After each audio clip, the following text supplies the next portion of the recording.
It takes so long, I don't know. I know, it comes to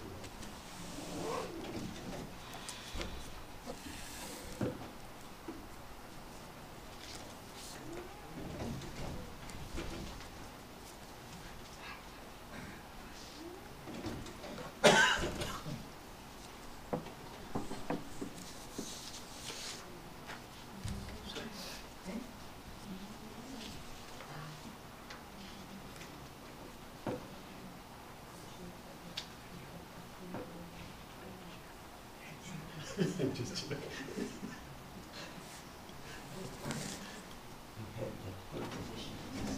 oh, really?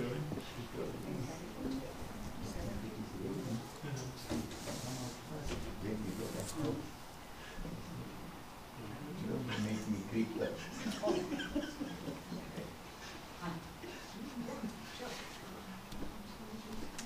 Just now, really, we are done. Yes.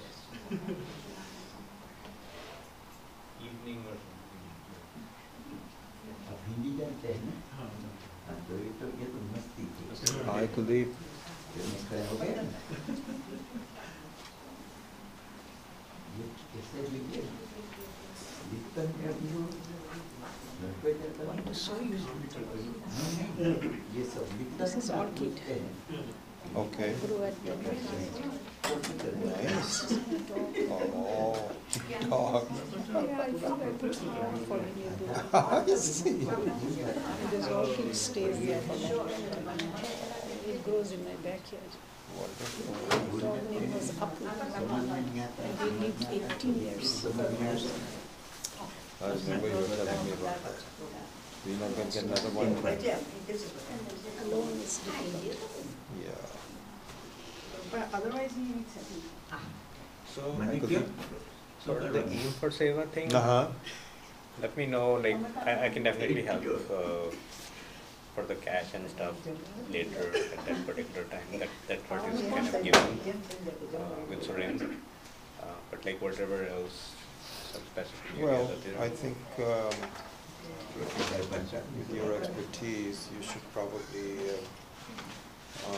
just do the electronic versions and so on. And perhaps just take one thing and then just sort of take responsibility for that. We could have some help to present as well. So we'll probably fine tune it a little bit more. Volunteer lists are still coming in, so I'm very aware of that. So Alright, so yeah, I'll be there, so just keep me in like whatever is there. I'm not lonely, but all right, shall we start?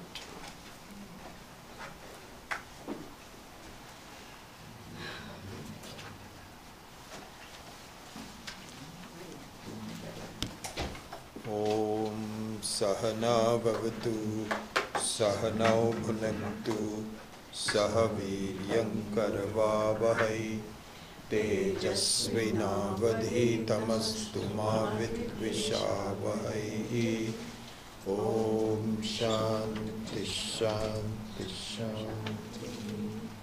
Mauna Vyakhya Prakatita Parabrahma Tattvam Yuvanam Varshishthante Vasat Vishiganaihi Avita Brahmanishtai Acharyendram Karakalita Janmutramanandarupam Swatma Ramam Mudita Vadanam Dakshina Murtamide Vatavitapi Samipe Bhumi Bhage Nishannam Svakalamuni Jananam Jnanadataramharat Tribhuvana Gurumisham Dakshina Murti Devam Janana Marana Dukkha Cheda Daksham Namami Chitram Vadaturarmule Vriddha Shishya Gurur Yiva Gurostu Maunam Vyakhyanam Shishyastu Chinna Samshaya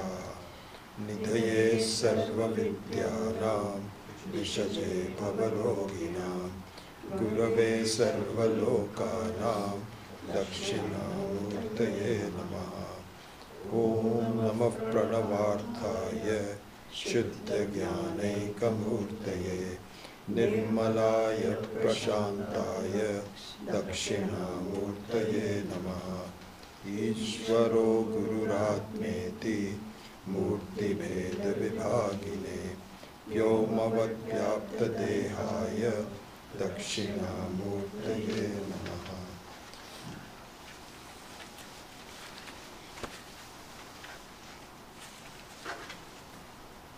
Ganapati, I saw your email, but I haven't had a chance to look at it. For the time being, we'll just use that and see what differences in the pronunciation of that will be. So we'll just chant the first 5 stanzas of the Dakshina murtistotram.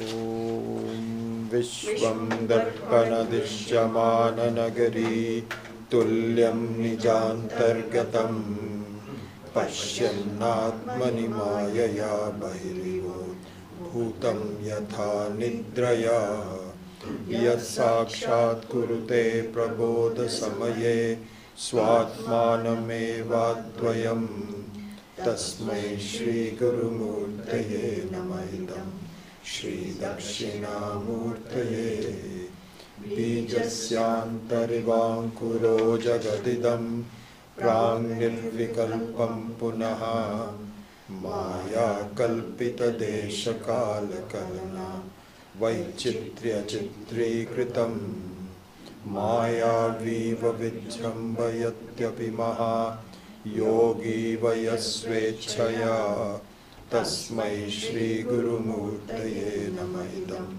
Shri Dakshina Murtaye Yasyaiva Sphuranam Sadatmakam Asatkalparthagam Bhasate Sakshat Tattvamasiti Veda Vachasa Yo Bodhayatyashritam Yat Sakshat Karanat Bhavenna Punara Vrittir Bhavam Nidhau Tasmai Shri Gurumurtaye Namaidam Shri Dakshina Murtaye Nana Chitragadottara Maha Deepa Prabhabhaswaram Jnanam Yasya Tu Chakshuradikarana Dvara Bahispandate Janamiti Tameva Bhantum Anubhat Etat Samastam Jagat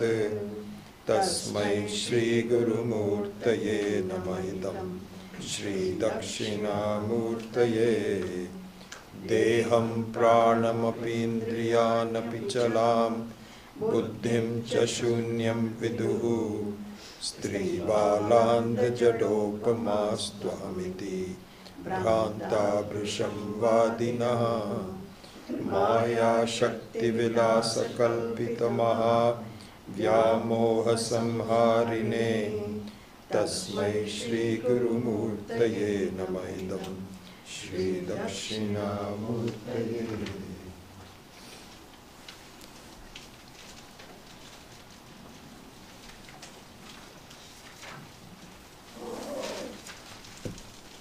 So hopefully you all saw the updated class notes that I sent to you. So I think what I'm going to do, as I have mentioned to you even before, there'll be a kind of like a dual structure, one for making sure that I don't lose the newer students who have not gotten into some of the details of Vedanta, but at the same time also have the more advanced students be able to get some of the details about the teaching. So both of them I'll try to do. And I think that in just thinking about it, looking at the explanations given by Swami Maheshanandji on the way he structured it is a very good way for us to follow, because I'm also short of time. As I mentioned, I don't have, I've made a promise not to make it more than 45 classes. So I think I'm feeling good that we can follow most of the important concepts without really going into such detail that might take us a long time to do. So let's see how it goes. Still a challenge. So, Swami Dayanandji used to use this word unfolding very often. You may have even seen in his teachings, he uses this English translation of the word unfolding. And so this is an important thing to see in vis-a-vis the context of the class notes. So in a way, I think what it is really it's not far from, this analogy is a fairly accurate analogy, that each one of us is a very precious jewel. Extremely precious. I mean, what do you mean by precious jewel? The preciousness of a jewel means that it's very expensive, it's rare, you have to protect it like the Kohinoor diamond. That's the preciousness of a jewel. Nothing compares with the preciousness of the Atma. Nothing. In the whole world. And we should understand why. It's not just something we say it and so on. We should understand that the preciousness of the Atma is because it is an amazing vastu, an amazing, the English translation of a vastu would be a thing, which is not a thing. It's an entity. An entity which is amazingly precious. So precious, in fact, that it is more precious than the entire world put together. Again, all of these need to be understood, why that is the case. In short, I would say that the preciousness of the Atma, each one of us, Atma means I, you and I, separately or together doesn't matter, but it's only one I. That the I, it has the same preciousness as Ishvara, as the unlimited Ishvara, Brahman. This is how precious it is. So anyway, the reason I'm dwelling on the word precious is because this is the vastu which is shining so bright and it is so beautiful that I cannot look at it directly until I am prepared. This is the amazing thing. We are in a way, it's kind of like covered because it will just blind our eyes if we could understand the beauty of ourselves. We cannot suddenly look at it. We cannot do it because I don't know what will happen. So you have to slowly look at it. And the slowness of looking at it is what is indicated by the word unfolding. So unfolding means that this precious jewel is sort of like covered between layers of understanding.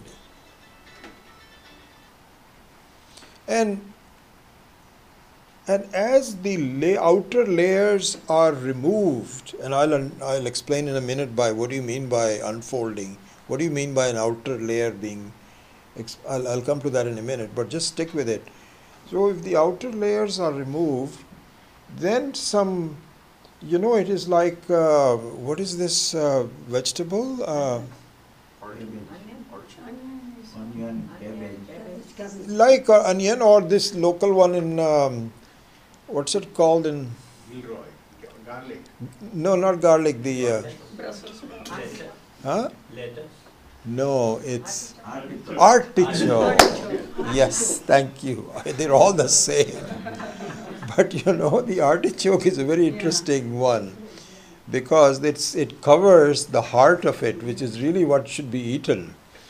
And as you uncover the outer layers of artichokes, I think one of the interesting analogy, this just came to me, this is not that I prepared for it or anything.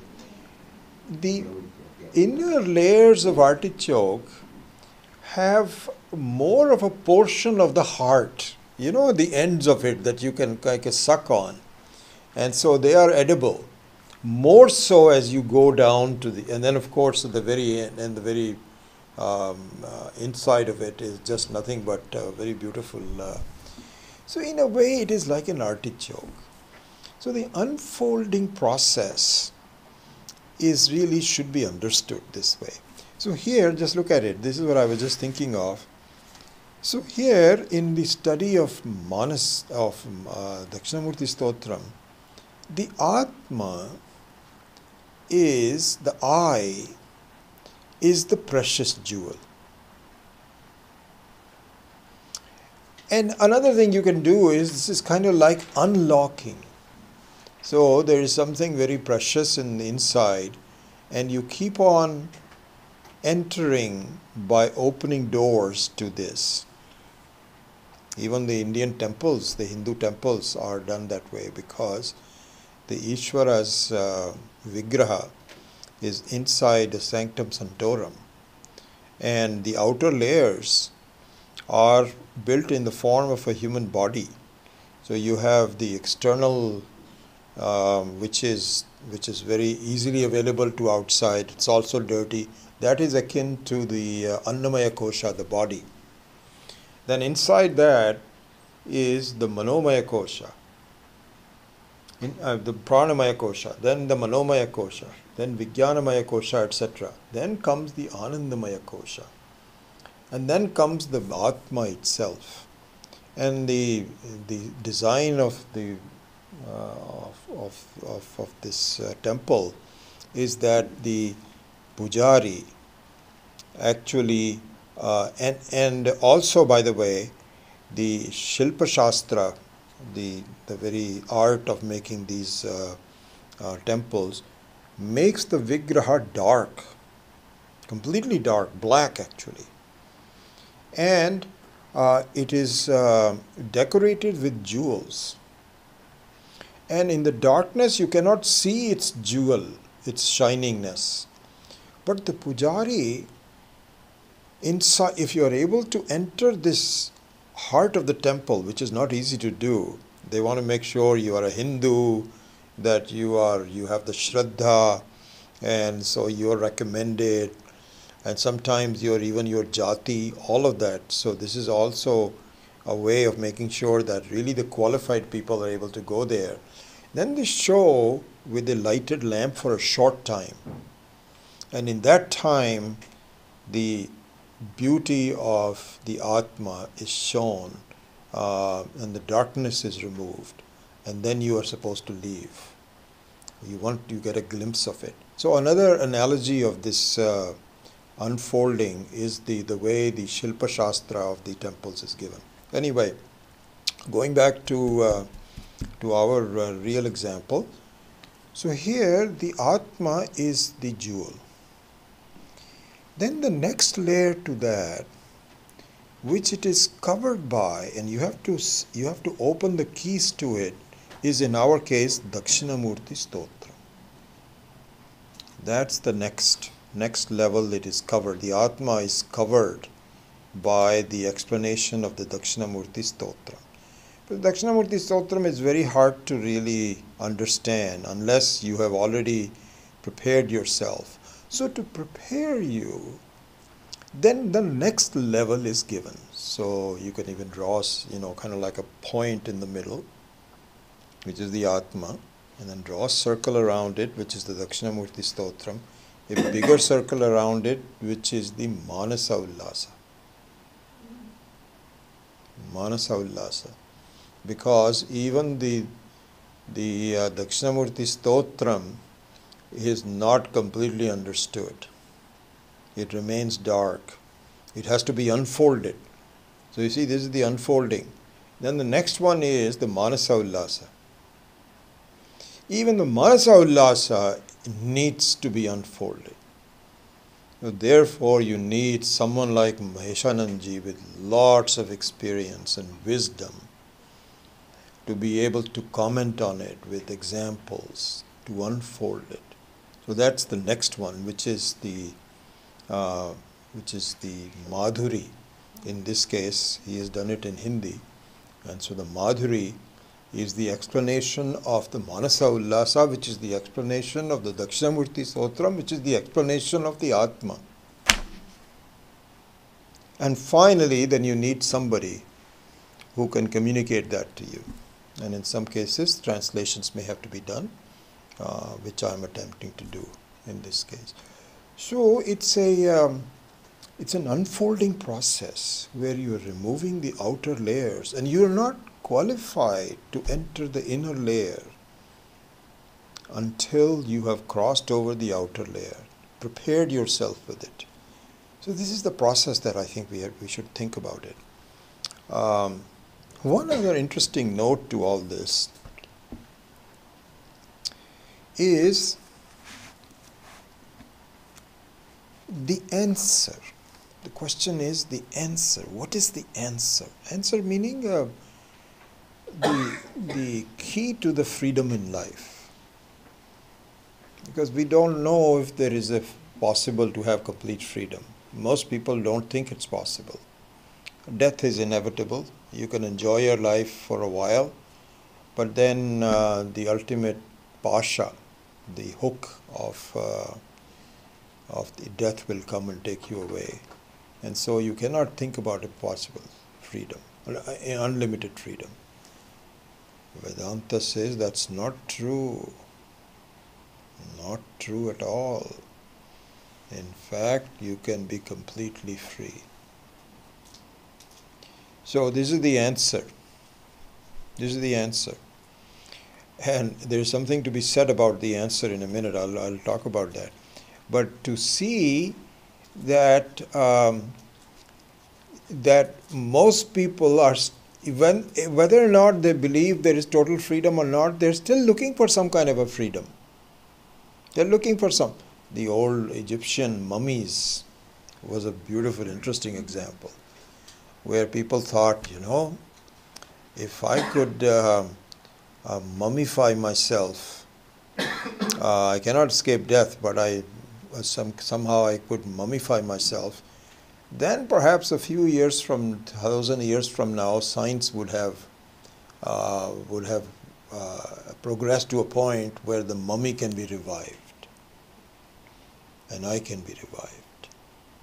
The closest thing to mummifying ourselves is to put ourselves in as many pictures as possible. This is why all of us whenever there is a picture being taken, we just somehow sneak ourselves into it. We hate not to be part of the picture. Why? Because we think that we are going to be gone. So the only thing that we can mummify ourselves is to have some kind of a memory. Stupidity, really. We are not there, so what difference does it make? If somebody remembers you, yeah, this is my father, this is my mother, so what? Anyway, so that's a separate thing. So going back to the answer, so let's just think a little bit about this. It's a very beautiful thing to see. So, most people don't think there is any answer, but they're trying. The Egyptians were trying, the modern scientists are also trying. They're trying to find, but they're not sure that there can be an answer. I may have mentioned this to you before. This is a real life example. So when I was a graduate student at Berkeley, doing my master's in computer science, a funny thing happened. I was just about, because they have 2 tracks. Most of the colleges have 2 tracks. Certainly Berkeley did. I'm talking about 1964. Just to date myself. So there were 2 tracks at the master's program. One was simply coursework. You took a lot of courses and then you are given a master's degree if you get enough B's and A's and so on. Another one was a shorter number of courses plus a kind of like a thesis. Not a full PhD thesis, but some kind of a research. So I didn't know what research I was going to do. I just took the coursework and I was almost ready to pass out when my advisor, Dr. Wattenberg, called me one day in his office and he says, I have an interesting research that is being done. Would you be interested? So I said, Dr. Wattenberg, I am almost done. Maybe another quarter to go. He says, no, it doesn't matter. It's already you're delayed by one. It will be a very interesting one. So I said, sure, okay, I'll do it. So I got into a research on the computer recognition of E. coli. That was the project. And I didn't complete it, but not expected to complete it. If I had completed it, I would have gotten a PhD. But just your attempt is enough. You just make some decent attempts at it. So my thesis advisor was none other than Dr. Donald Glaser, he won a Nobel Prize for the bubble chamber in physics. And he was situated right next to Corey Hall, which is the electronic computer science. Even now it is there. And so there was a joint project between microbiology, in this case, and computer science. What a delight it was to really attend his classes. And so to cut a long story short, this is the connection with what I'm teaching. So I attended one of his classes and he was saying, this was just as a story, had nothing to do with what we were doing. So Dr. Donald Glaser said that when he was a graduate student in Caltech,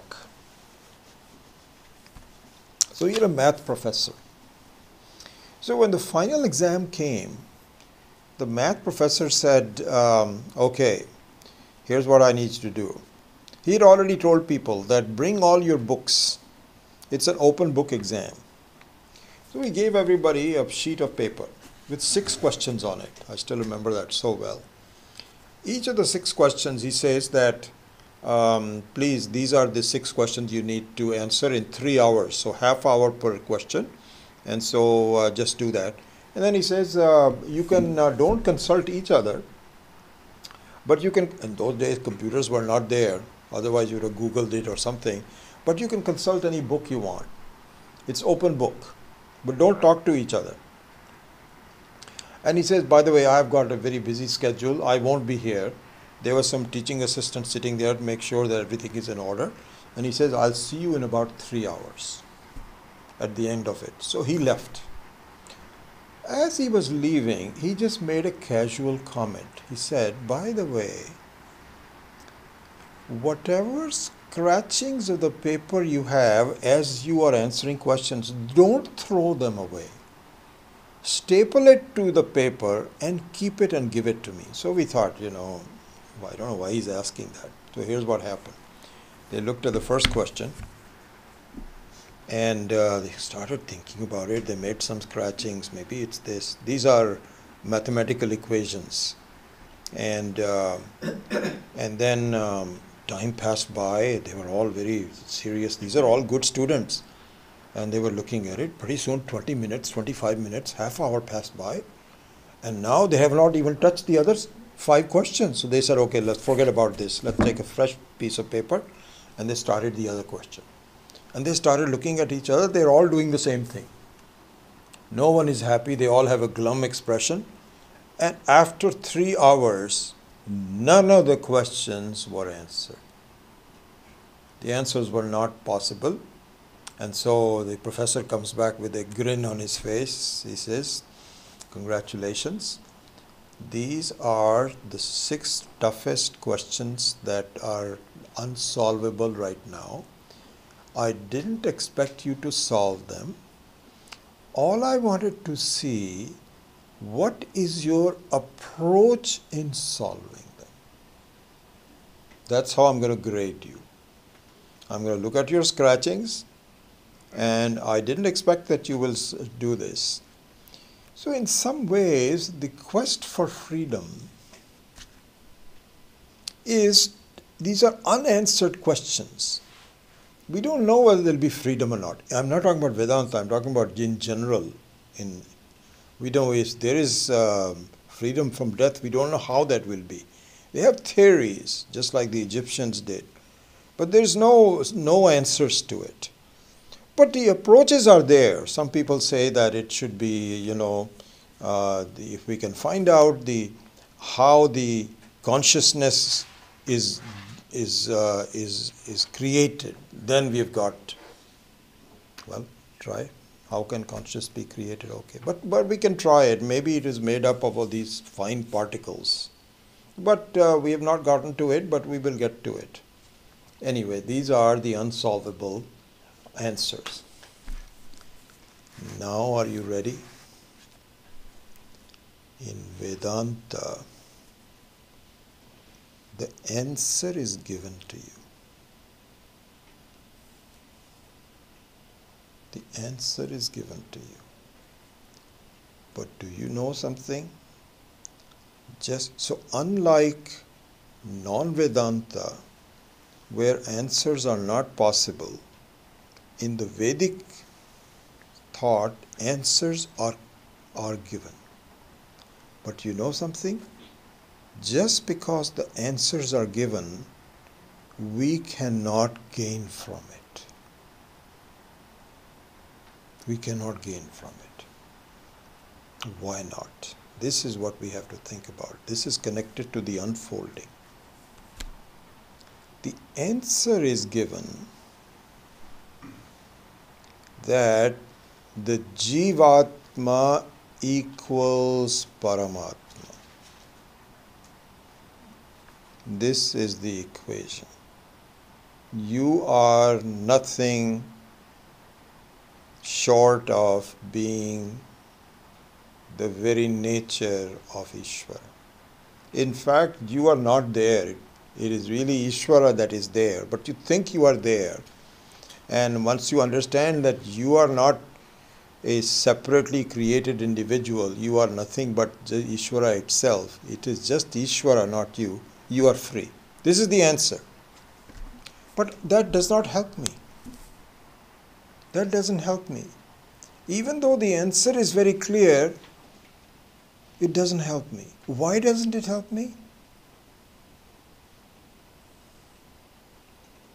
Because we are not interested in the answer. We are interested in the derivation of the answer.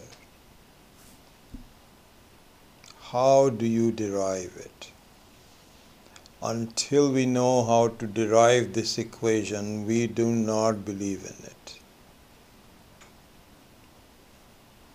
We do not believe in it. It is very much like the Einsteinian example, E is equal to mc square. You can casually understand it, just like we say that Jivatma equals Paramatma. It takes like half a class, even less than that, just 10 minutes of saying what does it mean by that. It doesn't really help us at all. So just like E is equal to mc squared is a known fact, but it doesn't help anyone. How does it help anyone? If you understand why and how E equals mc squared, then you become an expert in this. There also the derivation helps, it only helps in being a very, very wise physics and physics person, that's it. Here, the derivation is crucial. Just by knowing the answer, you do not become wiser. By knowing how the equation is there. Swami Dayanand used to say that, he said, listen, 4 is equal to 4 is not really an equation. It's so obvious. That's not when you say an equation in mathematics, you do not say 8 is equal to 8. You cannot say 8 is equal to 7. Cannot say that. That's not an equation. It's false. 8 is equal to 8 is also not an equation. But what happens is 4 plus 4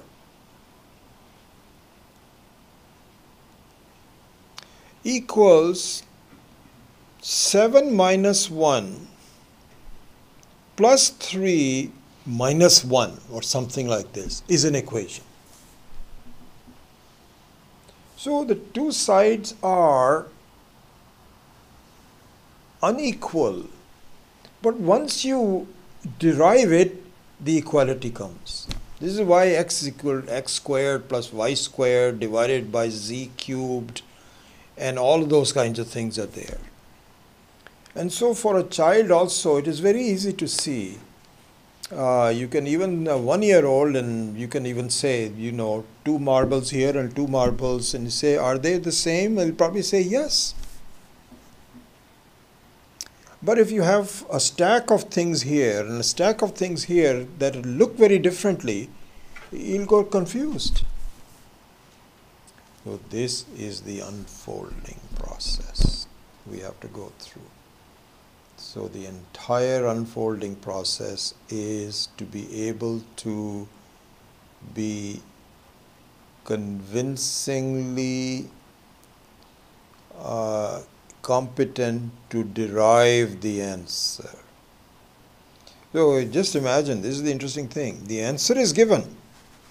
Unlike the other cases where the answers are not known, just like the Caltech example, not known.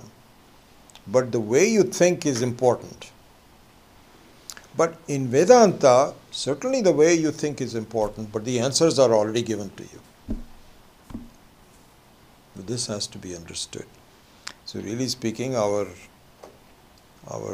text and the commentaries and the explanations and so on is to equip ourselves with being able to derive a very difficult equation. Difficult in the sense that it doesn't seem like it's possible.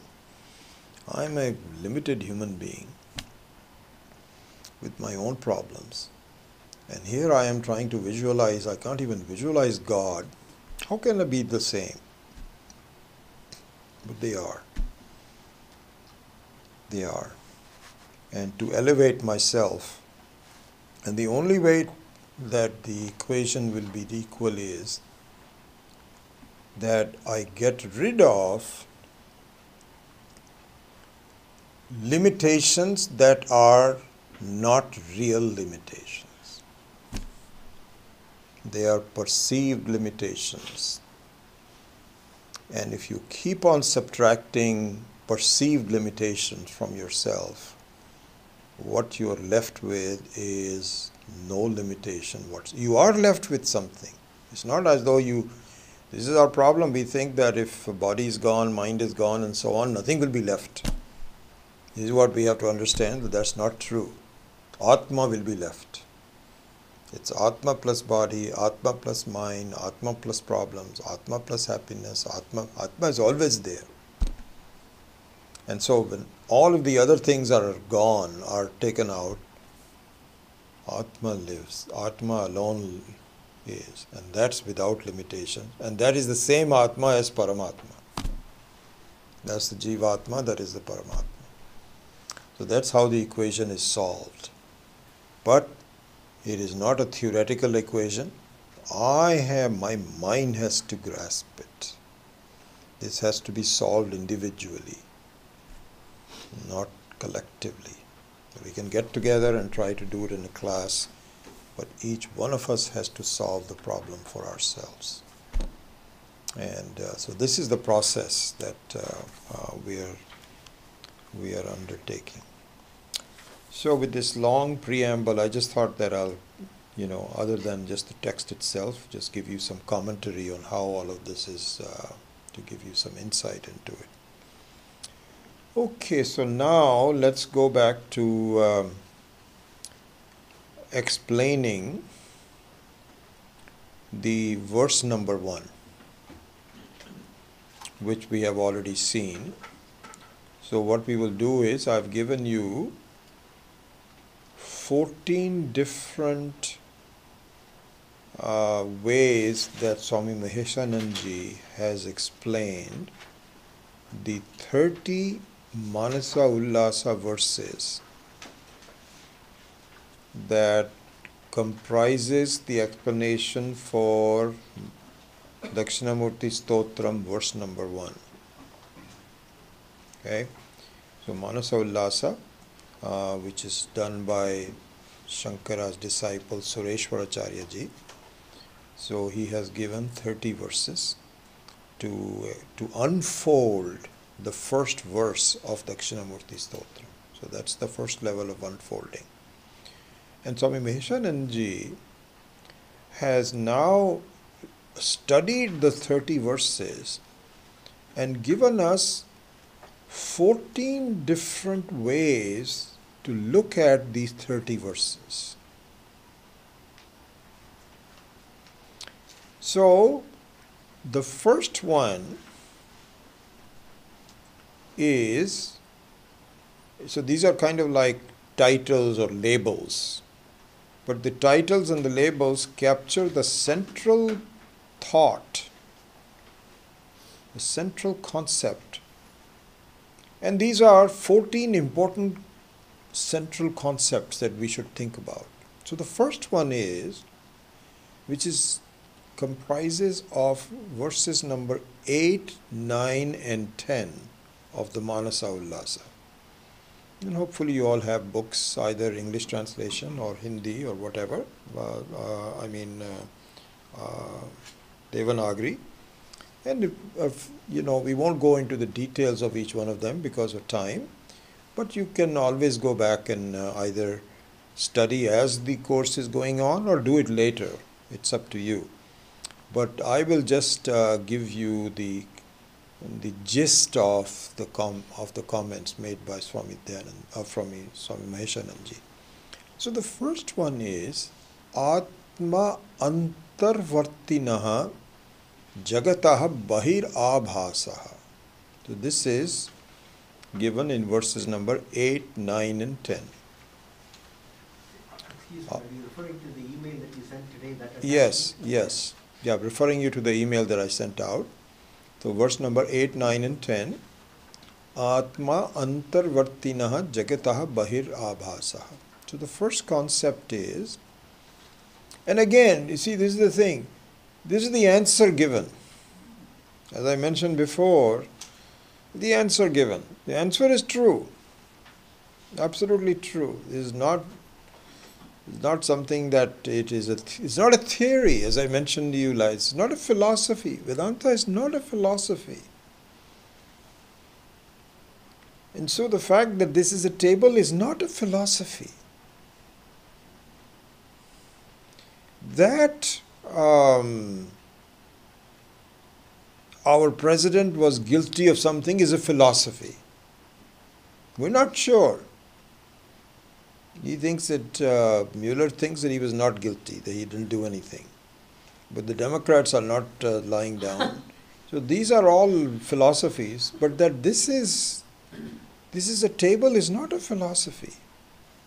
So the very Atma is not a philosophy, it's a fact. So the fact is, says, as I translated here, the fact of the matter is that I, the Atma, is always unmanifest.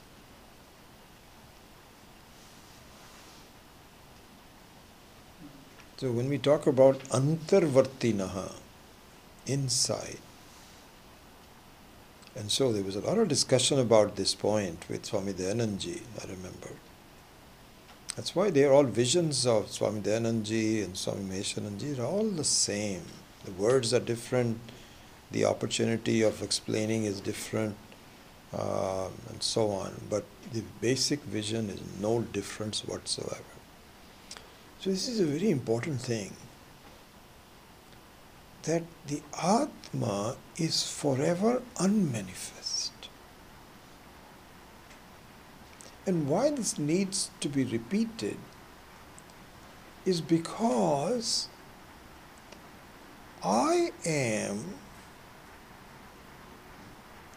operating on the wrong eye.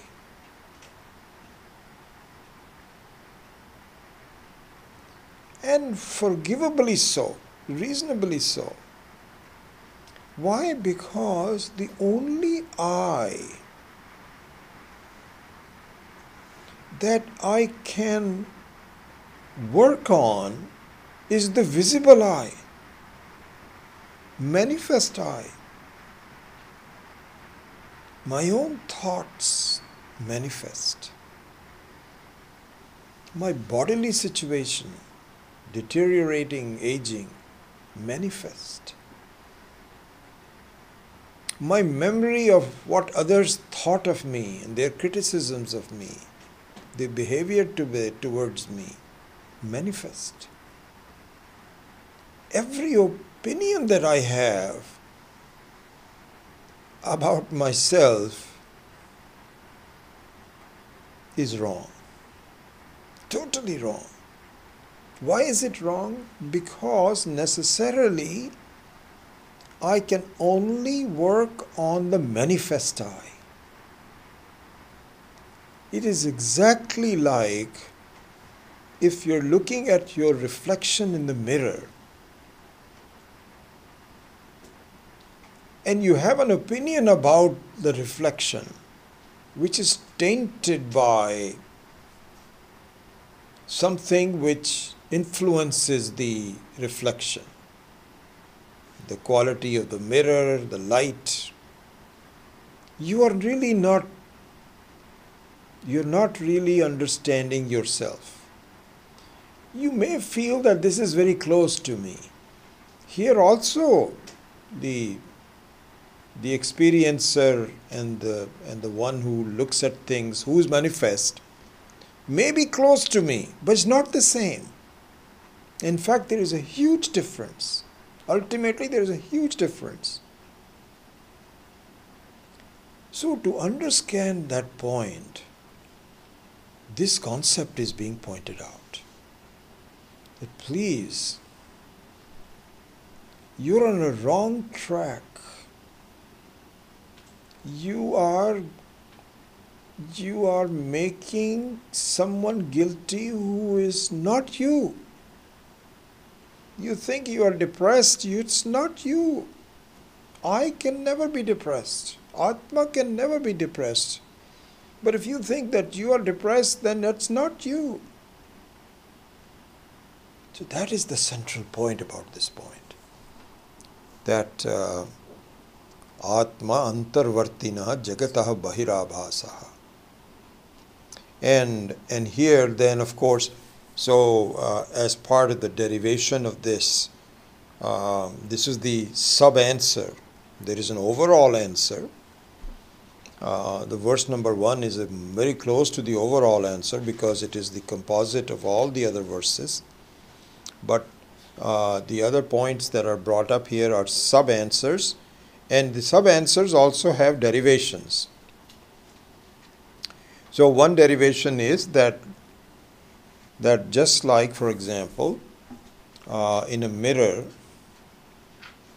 you have a city being shown in a very clean mirror outside. Supposing, like in sometimes in an Indian scene, you have a veranda, and the veranda there is a huge mirror shown there for some reason, mirror there, and it is reflecting all the traffic. The only thing that it doesn't reflect is the sound, but in terms of the action and so on and so forth, it is very exactly like it's outside. And if you're not careful, you could actually just pretend that this is exactly where the city is.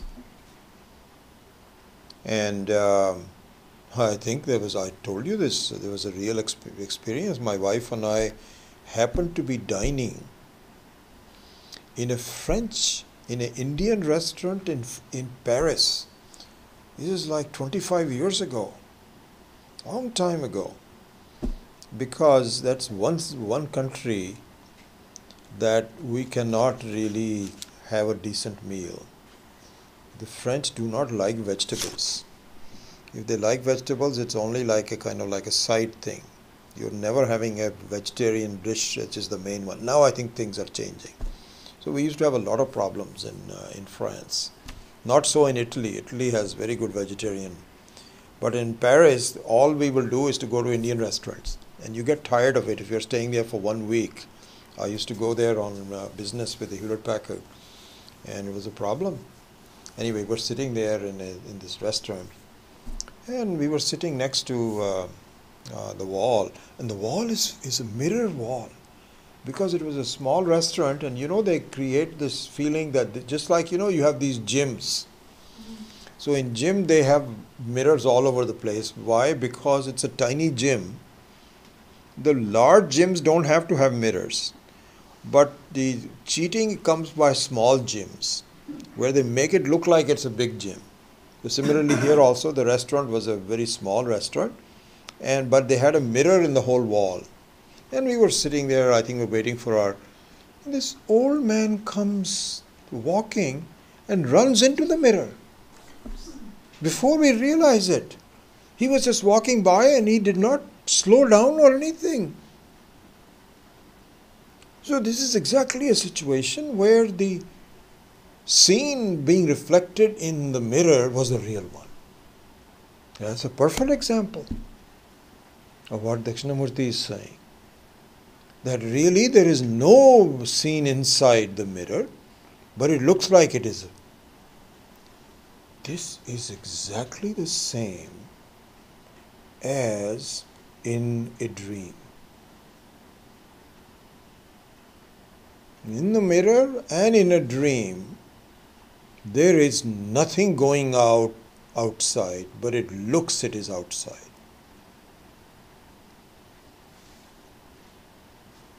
And by the way, this is the answer.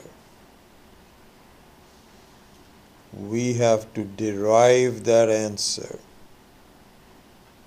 The answer is, this is true even in our waking state.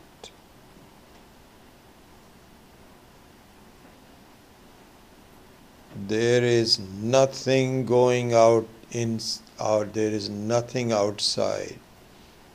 Your thoughts, your attitudes, your conclusions are all inside you. They're all inside you.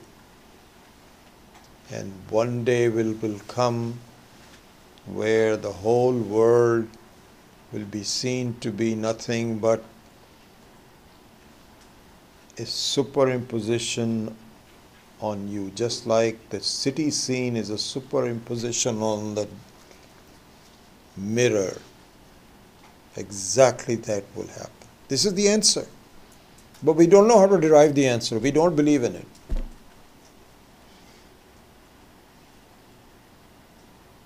And then slowly through examples and through anubhava of the experience of the wisdom of the wise people, it will be, and your own wisdom. In fact, today, just the sleepiness of your mind removes the whole world from you. The deep sleep is a very good example. No matter what is going on in your life, how miserable you might be, how happy you might be, whether you're a king or a pauper, everyone is. This is a beautiful example. If it was real, it would never go.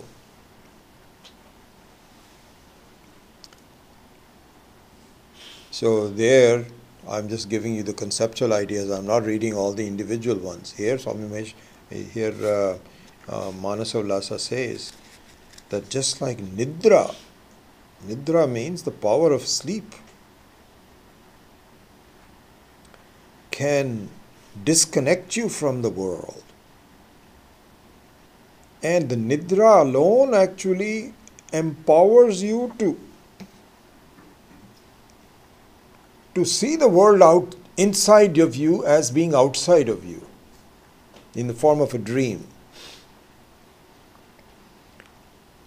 Therefore, the Maya Shakti is even more powerful. Because the Nidra is an interesting thing. It's only a portion of the Maya Shakti. It's a portion of the Maya Shakti because only the individual is creating a dream. Others are not creating a dream. You're just sitting there. If somebody is sleeping next to you and is dreaming, only that person is dreaming. That experience is not shared by others.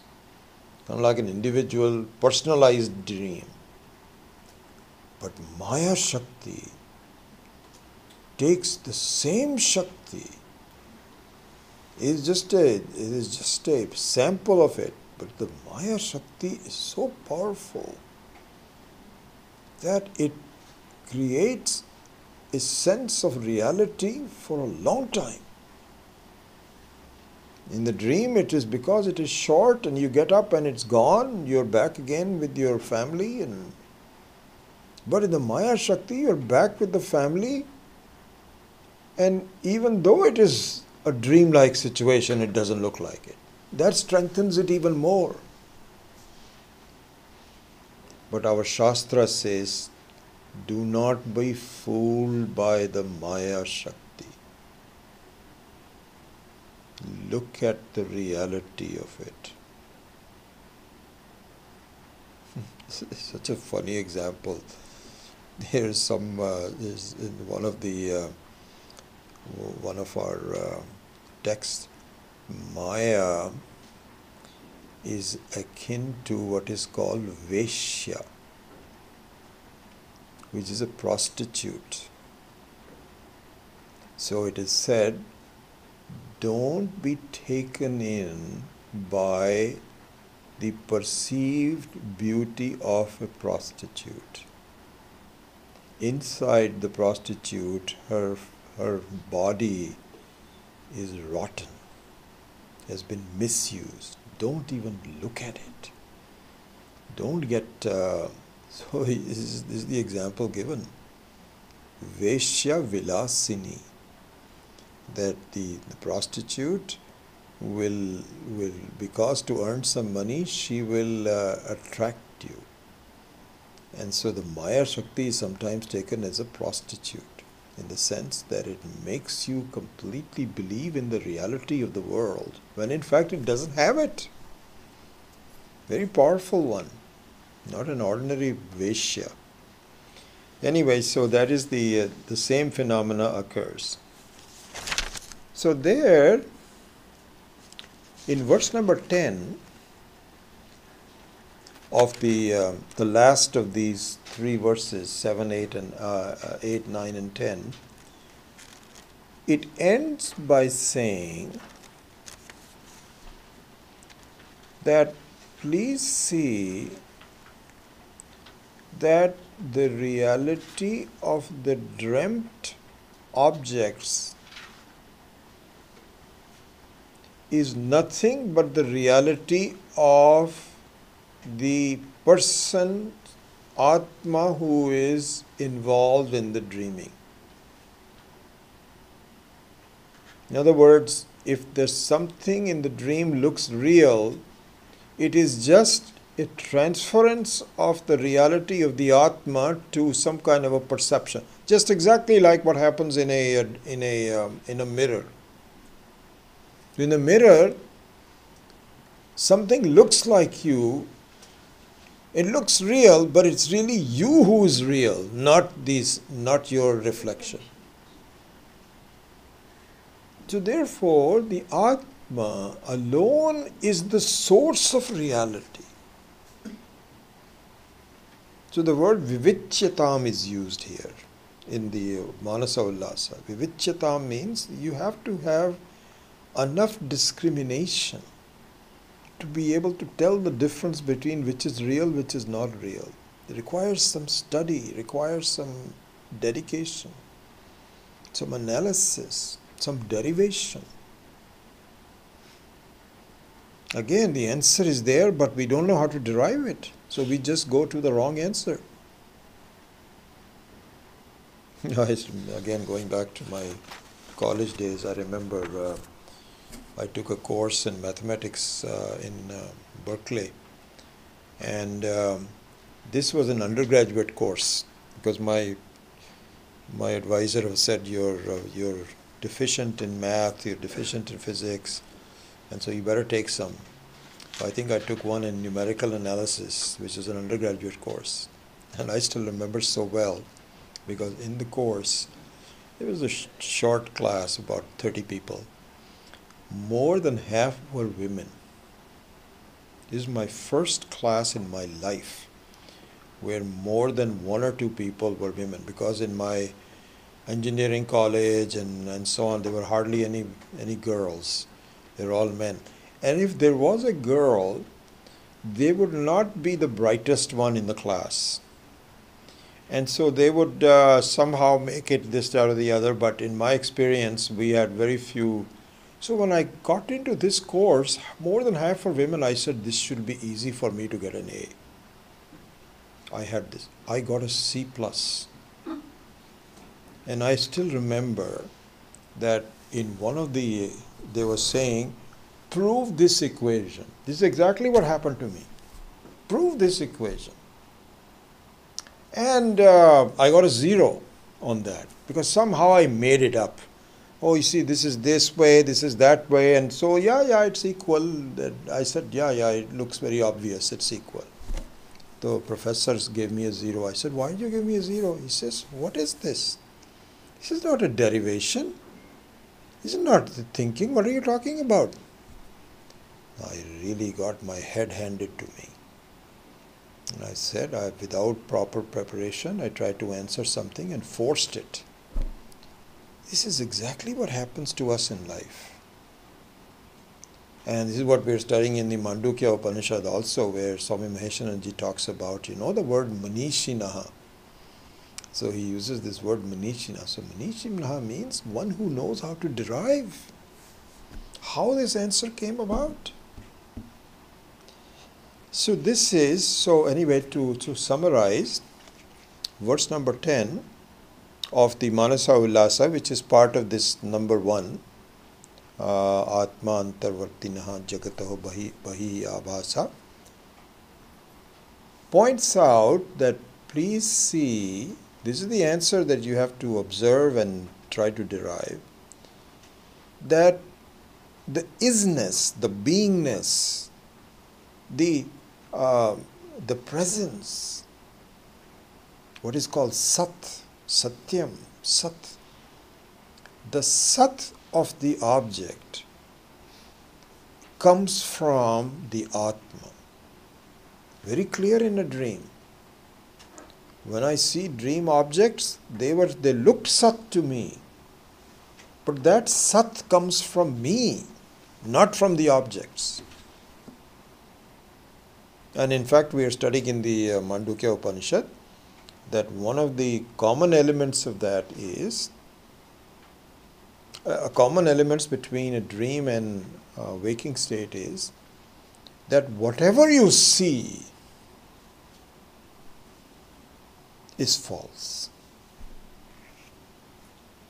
And the reason it is false is that whatever you see, the presence and the truth of that comes from you, not from the other person.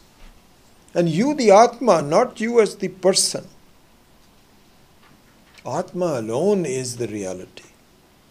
This has to be seen.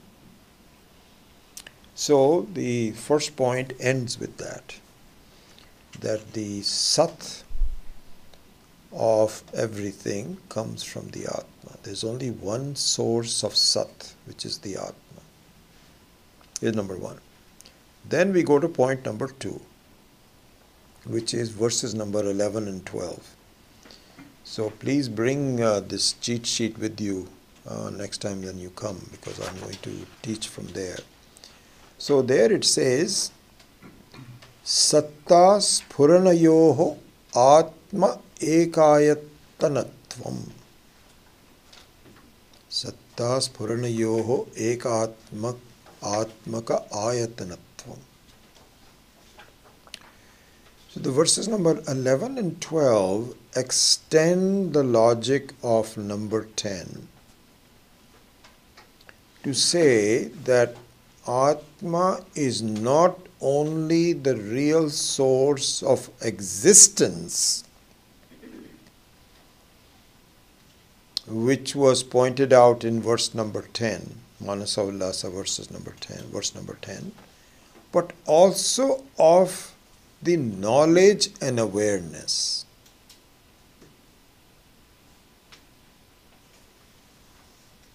The knowledge and awareness of things also resides with the Atma. Here a very beautiful example is given by Swami Maheshananji. So look at this carefully. So we go back to the traditional example in Vedanta of taking a rope for a snake. This is the stock example, very useful, extremely useful every time. That really summarizes how we are viewing the life. That's the example. So there, look at it. The existence of the snake depends upon the existence of the rope. See this clearly. How can we say that? Because when you say the snake is, you don't say that independently. You say this is where the snake is. And this that you are pointing out is really the rope, not the snake. In fact, the length of the snake is equals to the length of the rope. The curvature of the snake is equal to the curvature of the rope. You don't see a 17-foot snake on a 3-foot rope. So therefore we can conclude that in a falseness of something, the isness of the falseness comes from the isness of the truth, which is the Atma. So this explains the isness of the verse of Manasa verse number 10. Now in number 11 and 12, it extends that to say, not only is the isness of the snake in this case, that's the example, let's carry the same example, not only is the isness of the snake dependent on the isness of the rope, the knowledge of the snake also depends on the knowledge of the rope. Because if you say, I saw a snake, you could not have said it if your eyes were not open and you were in fact looking at the rope, but not the way you should be looking at it. You did not look at it accurately, but you looked at it. So your thoughts are mixed up, but they are dependent on the thoughts of the rope alone. Similarly here also, my estimation, my conclusion about the world, about the outsideness, the reality of that conclusion, the reality of the thoughts, the reality of the awareness is nothing but the awareness of the Atma. So this is what is meant by satta. Satta means the reality. Spuranaya, spuranaha. Spuranaha means the thoughts. So sat and chit both. Sat and chit of the Satchidananda of the Atma. Ananda is taken up separately, self elsewhere. We're just looking at Sat and Chit. Both, the source of both Sat and Chit is Atma alone. So that's what it's, now we can say that Satta Spuranayoho Atma Ekayanatvam. Eka Ayatanatvam. Ayatana means the very residence where it is, which is the real source of it, is the Atma alone. So this is the another concept that is pointed out. Let's just continue with this, and then we can wait for the questions at the end of it. Okay. Then I hope I have time for a couple more. Then go to point number 3.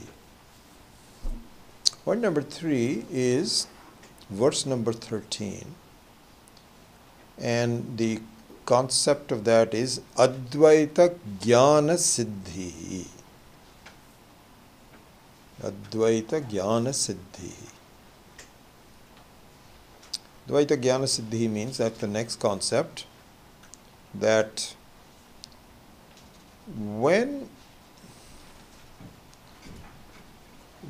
the reality is understood, jnana, here jnana means when it is understood, then the actual reality and the experience, if you can call it the experience of it, is in the form of non-duality. Duality disappears. And in a way it can be that if you are looking at the mirror and for some reason you are counting each one of your copies as a separate one. You have these kind of angled mirrors where, so for example, if you're on bicycling in a gym, and again the gym has mirrors, there can be many different copies of you all. And suppose for some reason that doesn't happen, but supposing you were not conscious of it, you look like there are 36 of you all bicycling.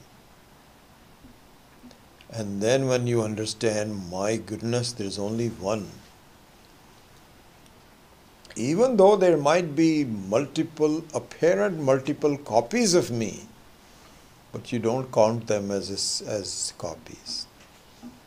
Exactly the same thing happens here on the Jnanam. Prabodha Samaye. You go back to the verse number 1. Prabodha Samaye Swatmanam Eva Advayam.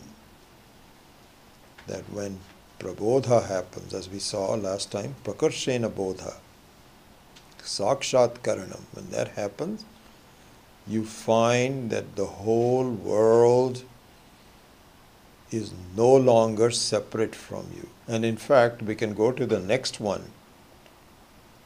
Number 15, point number 5. Purna Ahun Purna. There's something wrong here.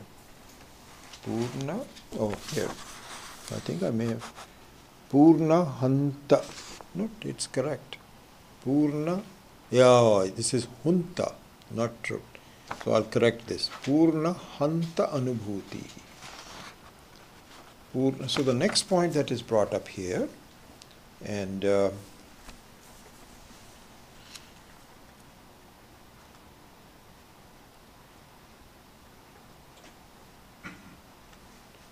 so I actually skipped the number 4, right? And so I just skipped it for a reason. So I'm going to go to number 5. Purna Hanta Anubhutihi. So there, the experience of a jnani one who has fully understood the whole thing. And the experience of, let's say, somebody looking at all the reflections in the mirror and saying there's only one. Everybody else is just a false person. So that experience is in the form of advayatvam, non-duality, and also purnahantaha. So this is a very important thing that we will study later on, where, we talked about there's many different ways to describe the Atma. So one of them is Satchit Anandaha, right? Satchit Anandaha. Another one from Taittiriya Upanishad is Satyam Jnanam Anantam.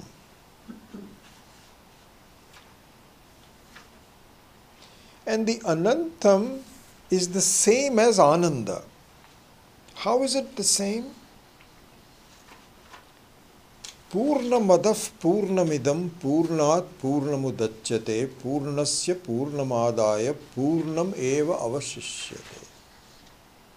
So Purnam means fullness. Fullness. Nothing lacking. So that Purna Ahuti is the experience. The Purna Hantata, not Ahuti, sorry. Purna Hantaha is the experience.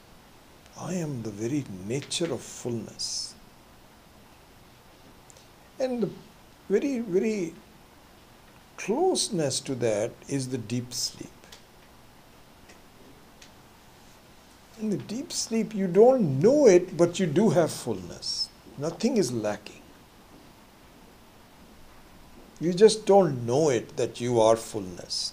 That's what will happen here.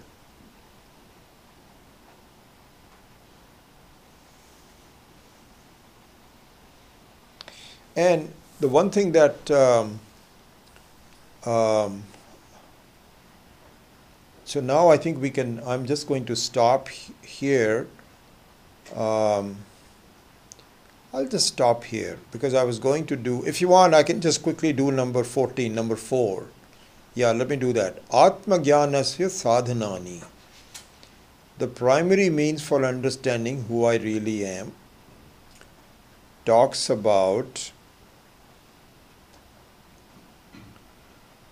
this requires more explanation. I think we will keep it skipped. I have several points that I wanted to make, and I will do that next time. But I do want to leave about 15 minutes for questions, so I will end here. So I think that this is the methodology I will follow, where in a way I don't have enough time to fully explain all the concepts to you. I'm cutting it short, just giving you some aspects of it. But then at the same time, I'm not leaving out some of the important points that Swami Maheswaranji has given. And so this way, like for example, now I've done 4 today, and I'm hoping that I will finish this either next time or the one after that, and then meditation will be left. So either 2 or 3 more classes. I was hoping last week I said the same thing, 2 or 3 classes.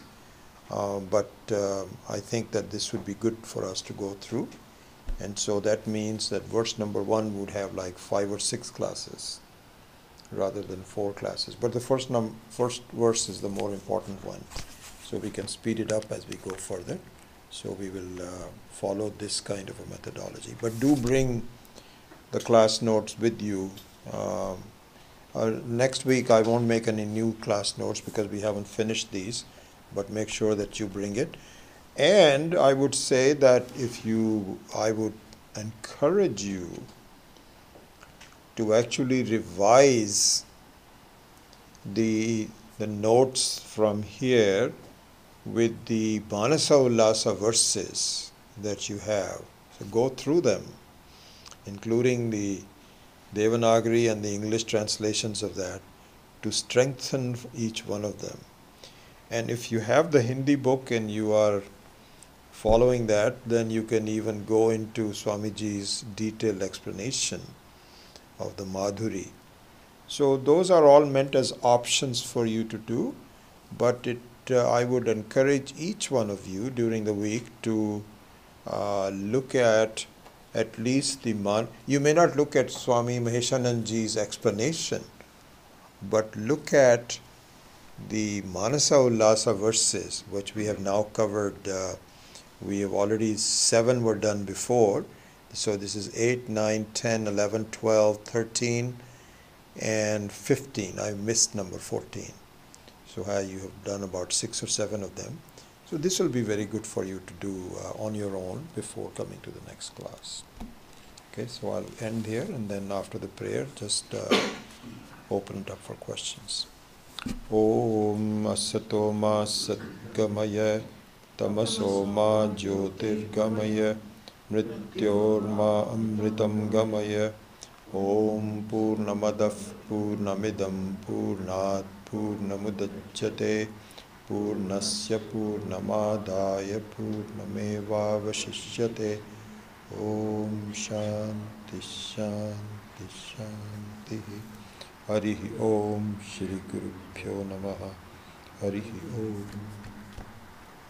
Ganapati, you had a question? Yeah, when you move to the Devanagari that you have written and the word file, I don't see those exact phrases in the slokas. Oh, the ones that I wrote, the Swami Maheshananji? Yes. So this is from translation from the Hindi book. It's from the Hindi book. So these are English translations from Madhuri. Yeah, but I'm talking about the verse you have, for example, this 13th verse. Uh-huh. It says Advaita Jnana Siddhi, but I don't see those phrases in 13. So this is just a conceptual, what the meaning of the verse is that is being given. Okay. Yeah, that's all that is So it's given. not the actual. No, it's not the actual. Yeah, it won't. That's exactly right. Okay. It is like, what is the theme behind it? Yeah. In some cases it will be there, in cases it may not be there. Quite right. Yeah. Yeah. Jugalji also had a similar question about Manasa Ullasa, where the page numbers, could you make a notation on your word about the page numbers? The page number on the Madhuri, or you mean on the... Manasa Ullasa, which verses? No, the Manasa Ullasa verses are very clear, so it's just... so it is there, verse number 8, 9 and 10. That's the Manasa Ullasa. So why do I need to have a page number for each one of them? Because all the books are different. There is a Shastri book, there is that book. They have all their page numbers, but the verse number should definitively give the Yeah, I references. think the same problem is what I had. I was thinking I will see those phrases, but they're not. No, because you didn't realize that. Yeah. That's right. So when you are referring verse 8 to 10 or 10 Yeah. verse or something like Correct. that's you're referring to 30 verses of Manasa. Yes, I read that the following is Swami Maheshananji is giving the central thought of each of the 30 Manasa Ullasa verses associated with Dakshina Murti Stotram, verse number 1. Okay. Yeah. So on number 5, Mhm. if we change Purna to Purna, the next letter is who or ha? So you know what I have to... It's written as Purna Hantanubhuti. No, it's not ha, it's who. Not who. It's in the text. Yeah, in the text, that's my mistake. It's not who, it's her. Purna Hanta Anubhutihi. Purna Hanta. Devanagari is not coming out right in the word file. Maybe I didn't print it out. I'm looking at the screen. It's hard to read Devanagari. Somehow it's kind of like skip and It's like, chopped. yeah, it's chopped up. Here and Where? Which one are you talking about? You mean talking about the email that I sent there. you? The email, yeah. Oh. I don't know how the printout looks, but I'm looking on screen. Same error, right? Yeah. It was the same. Yeah, some. Yeah, it is. My screen. So I don't know whether the font, It's a type of word they use. the font may be Yeah, different. Put it into Yeah, the transliteration, something is not, at least on my screen. Do you have that in front of you? Yeah, I do. Okay, let me see it. Oh, you have it on the screen. Yeah, that's what I meant. I mean, even the printout, Okay. he was as you see, if you look at some of these, see this is hard to, Yeah. so it's very, that's why I was hoping to go to the sloka and see the words there, but I couldn't exactly match That's them. interesting because I'm using a Google generated font, which is very commonly used. That's an interesting thing. I may have to think about something else. If you can suggest to me something which is more universal. I don't have time to research to see which other font types I could use. But if you could do that for me, then I will be happy to use that as my base font. So which one are you using? So what I do is I use, I forget the name of it. It's a very interesting thing. So what you do is, I'm now using this more and more. So you type it in English, Yeah. and next to it, Google gives you about 8 or 10 different options, and you can choose any one of them. The most difficult one is Jnanam. So in Jnanam you say GY, so it says the Hindi Gya, or it says the Sanskritam Jna, and so you have to choose that. Yeah. But now I've gotten used to it, and I just choose that and just do this on my own. So where do you do that? Do you do that on the Word file or do you do it On the Word file. So I have in everywhere, on my emailing, on the Word file, and so there is a Windows mnemonic. So if I press the Windows mnemonic and the Yeah. and the basic what's the long one? What's that called? transliteration? No, yeah. So it changes from English to Sanskrit. Yeah, And let then me it look at- toggles back and forth. But if this is causing a problem, and I can see where it's all broken up, we need to fix it. So I'm happy to. No, that's not good. Yes, Arvind. I printed it, Uh-huh. and in my printing or on my Mac, Uh-huh. I was okay. Yeah, I didn't see any problem. Yeah, that's what I'm saying, that maybe my screen is fast because the iPad Okay. is not. So try printing it. Yeah, that's, I mean, I see that's better slightly when I looked at his. Okay. Yeah. Okay. And Yeah, let's work on it, and let's make sure that it's that to be everything was good. because I'm going to use a lot of Devanagari, and so it is important that we do it right. And so please give me the feedback, or if it is not working, then suggest something else, and we can do the right one. Yeah. So we talk about the answer and derivation in that example. Yeah. So in the answer we understand like a Shruti, and derivation is more like a Yukti. Yes, that's a good way to. You can do it. You can certainly look at it that way. Absolutely. Absolutely, and that's a very good way to look at it. Shruti and Yukti. So the two of them have to be consistent with each other. Yeah. So that's a good point, that the Shruti actually gives you what the answer is, but really the mind is looking for one of the next concepts that is going to come up is in fact probably very very soon, even in verse number 13, Advaita Jnana Siddhi, is what is called the Durlabhata. I mean, very difficult to do this. This is a very important thing for us to see, because just because it is difficult doesn't mean that it is not true. Not true. This is what happens. We try it for a while and he says nothing is happening, so you give it up. Please don't. Because these things are not easy. In Swami Maheshananji gives so many examples from the Gita and so on. Bahunam Janmanam Ante Jnanavan Mam Prapadyante. This is on chapter 7, verse number 19. Krishna himself says that please be patient with yourself, that after a long, many lives, you are in a position to see this. All this means is, don't give up and start looking for some other answers, because there aren't any. This is the one which is going to take a while. So anyway. So, is my understanding correct that nothing happens to Atma? That's true. Nothing happens Then there. how can we talk of experience of fullness of Atma? Why not? What do you mean?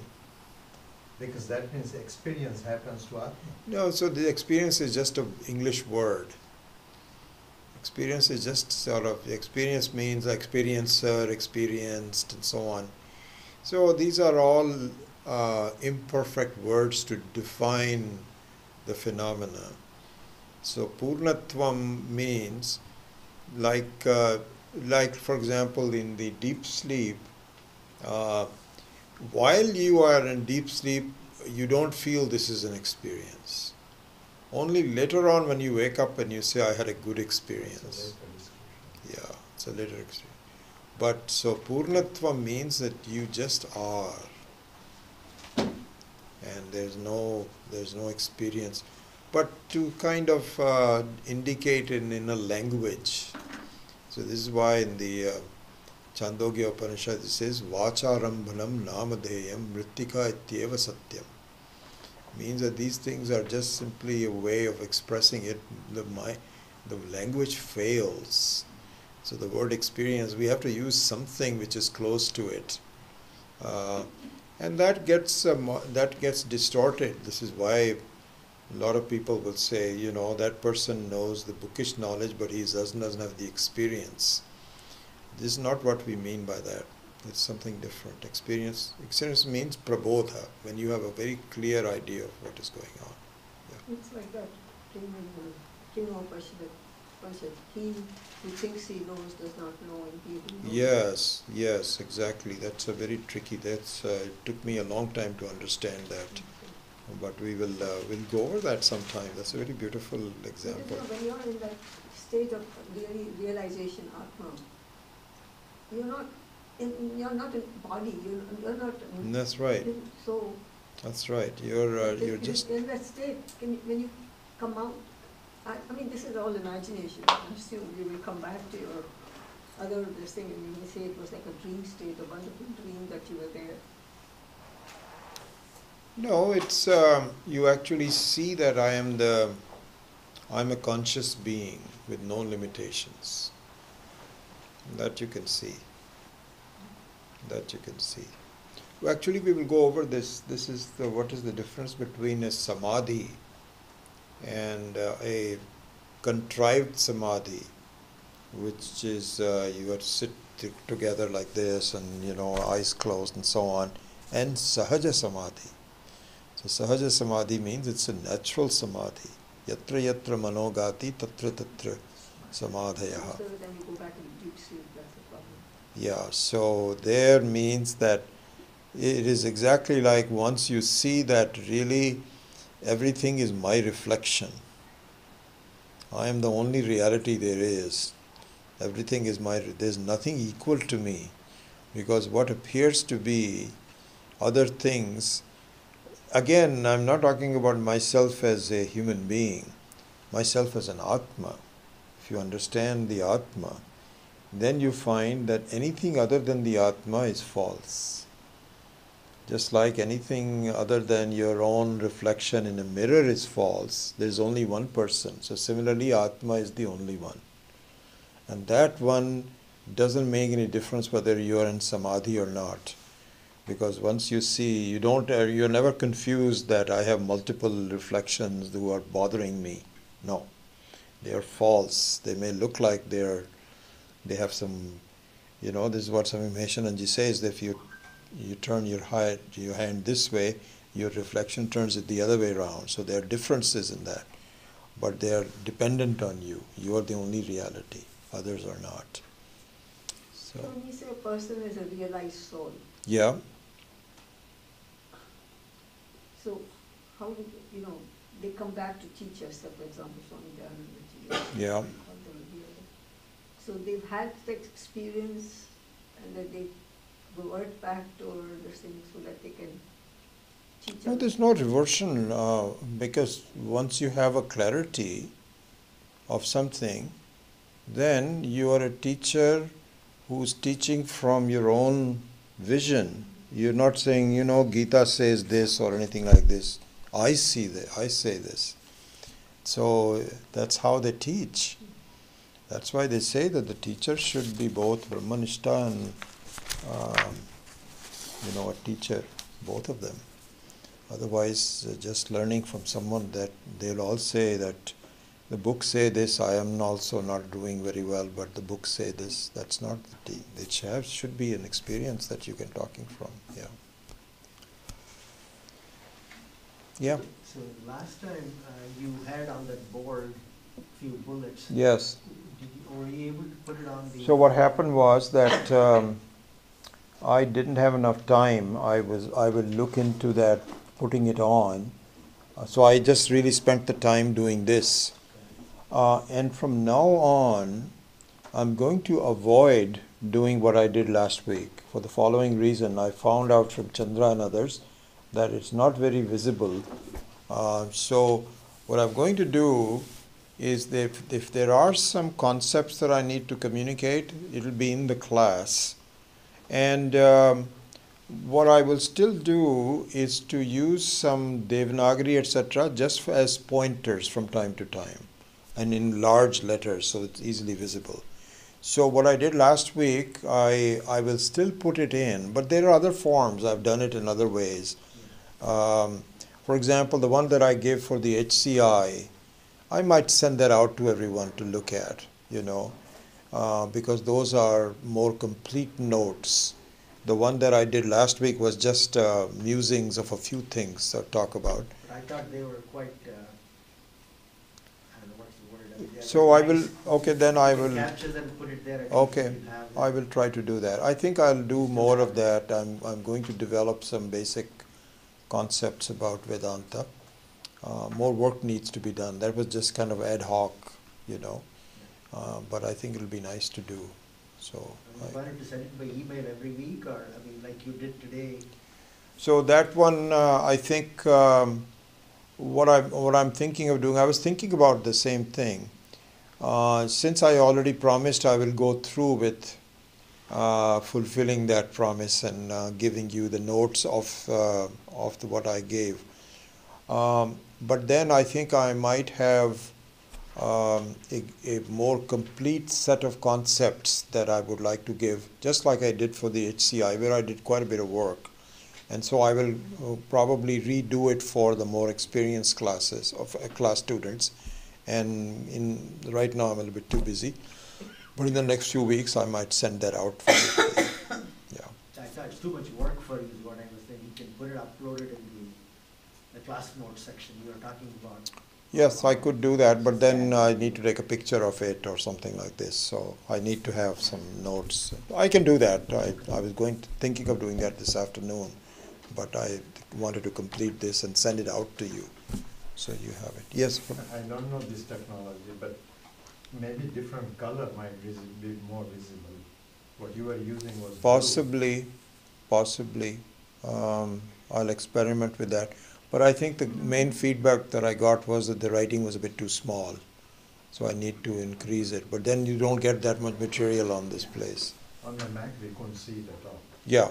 No, that's exactly right. So what I'm thinking of is that I'll reserve the TV for making quick notes, Devanagari, like Shraddha, I will write down Shraddha, but not have pre-formatted long sentences and so on.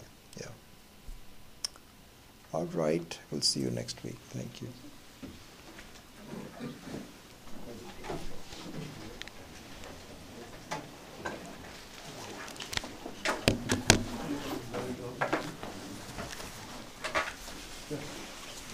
There was recently some correspondence back and forth. Uh-huh. What is the goal of these trainees who are finishing HCI?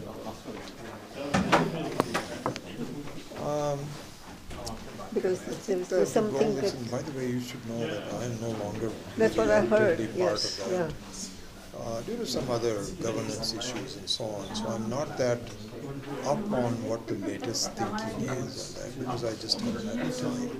But as when I left, the thinking